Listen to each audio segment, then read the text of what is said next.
Wolfgang Pauli came along and realized that if you're going to have an atom, you have to have each electron have its own set of quantum numbers. So no two electrons in the same atom can have the same set of quantum numbers. And it has to do with energy and lots of different things, which is cool.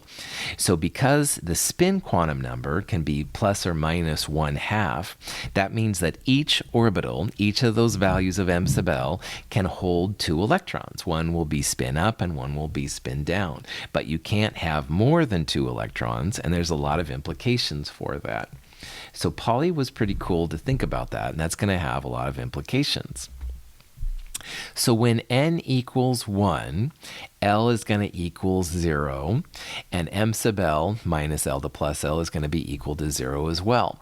So that's going to have a single orbital because we have only one value of m sub L, and that orbital is going to be 1s. That's the NL notation. So n equals 1, L equals 0 is s, 1s.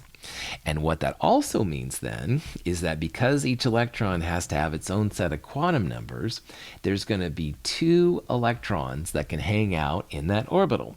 So the first electron will be n equals 1, L equals 0, m sub L equals 0, m sub s equals plus 1/2. The second electron, n equals 1, L equals 0, m sub L equals 0, m sub s equals minus 1/2. So there are going to be two electrons per orbital, and that's really important. And this is all based on what's called the Pauli exclusion principle.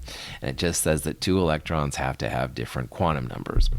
The idea for this is that, let's say we wanted to invite electron number 2 to our party, but we don't want to invite electron number 1. Well, in theory, all these energy quantum numbers just refer to a type of energy. So we could invite the one electron, but not invite the other one. That's kind of the idea. Like if you wanted to send a letter, you'd want to send it to someone specific, maybe at a house, but not the whole house in general. That's kind of a weird way to think about it, but it does actually work in this context. Now, when n equals 2, then you're going to have a 2s orbital, and you're going to have the three 2p orbitals. So if you look back on the train track, the n equals 2 split off to 2s, and there were also three 2p tracks. So each of those is an orbital. There's 4 orbitals total when it comes to n equals 2. So on the right-hand side there, I have the different values of what's going on. The first column is just the number of the electrons. There's 8 total. All of them are n equals 2. L can be 0 or 1. When L equals 0, m sub L is just going to be 0, so you can have positive, negative 1/2 like before. Those are the 2s orbitals. But when L equals 1, then you have m sub L minus 1, 0, and plus 1. And you can see that each of those has two m sub s values. So final part here, the 2p orbital can hold up to 6 electrons. The s orbitals can only handle 2. But if you sum up all of these, there are 6 electrons in the 2p. We're going to see that all the p orbitals hold 6 electrons, all of the s orbitals hold 2 electrons. So pretty cool. And maybe you recognize some of these things, what we'll be talking about here in a minute, but either way, we'll get a little bit further. Now, these next couple slides are just informational. Don't get real stuck on them. But because of these different set of quantum numbers, you start to have more and more electrons possible. So this is for n equals 3.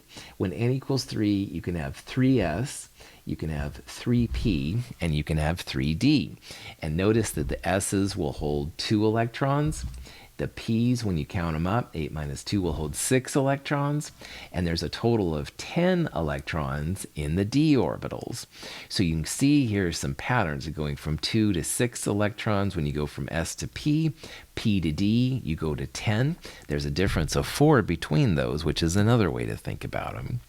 And just for completeness, let's do n equals 4, but it gets a lot more complicated. I can't even put it on the same page anymore. So when n equals 4, you have s, you have p, you have d, and these over here on the right represent the f's. So you're going from 2 to 6 to 10 to 14. But again, note, all of those quantum numbers are different. And they're different from n equals 3 and n equals 2 and n equals 1. This is the idea of Pauli exclusion principle.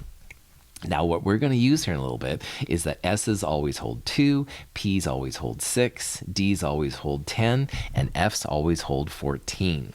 So we'll think about that here in a little bit. In a single electron atom, hydrogen, subshell energies depend only on the subshell's principal quantum numbers. In a mini-electron atom, the presence of electrons in one subshell affects the energy of other subshells. Consequently, the subshells are not filled simply on the basis of the principal quantum number. Bohr's expression for the energy of electrons only involved n. It was minus RHC over n squared, if you remember, and RH and C are all constants.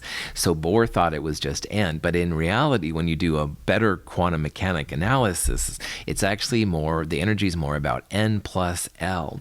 So when you figure out n plus L, you get the little order described on the right-hand side there in the video. And you can see how 1s is lowest energy. That's going to be the first one to get filled in, and then 2s, and then 2p after that. So 2p is a little higher energy, 3s is higher, 3p, 4s sneaks in before 3d, etc., etc. So this is quite a change because in Bohr's model it was just n, but in the real world it's n plus L. Now m sub L values don't affect the energy. They're considered degenerate, and degenerate in science means they're all the same energy. All right, I have different interpretations of degenerate when I hear that term, but in science, just the same energy. And again, remember that m sub s positive 1/2 is a little lower energy than minus 1/2, so you always want to start with an up arrow and then put a down arrow. So if you're filling electrons in, the first electrons always will be 1s, then you'll put 2s, then 2p, etc., etc. And the little cats right there are trying to demonstrate some quantum stuff, which is kind of cool. An off-bow diagram is something you can write on the back of a piece of paper that will help you to understand how electrons get put in. And so what you do to write the diagram is on the left side, you start with 1s, then go 2s, 3s, 4s, all the way up. And then you go up and over 1 to start 2p, then go 3p, 4p, etc. Up and over 1, start 3d, 4d, etc. And then up and over 1, 4f. And if, by the way, you had a 5G, it would be right here, etc., etc. But in an off-bow diagram, you draw these diagonal arrows. So the first arrow is just through 1s, the second arrow is through 2s, then you go 2p and 3s, etc., etc. And these arrows are what you follow when you're assigning electrons, which is really, really cool. You can also read the periodic table. Now this is a little bit more advanced, but you can do this as well because electrons are filled in according to the Aufbau diagram. And what you can see here is that hydrogen and helium are both 1s, and lithium and beryllium are 2s. Then these are 2p, 3s, 3p, etc. Then it gets 4s, 3d, and stuff like that. We'll talk about this more a little bit. The hard part when doing electron configurations is that 3D gets filled in before 4P. There's some weird things like that. So this is where the Aufbau diagram can be really helpful when we start talking about it. The S block elements are the 2 columns on the left-hand side plus helium. The P block elements are kind of the salmon-colored thing. They're the 6 columns on the right-hand side. The D blocks are the yellows in the middle, and the F blocks aren't showing, but they'd be the lanthanides and actinides.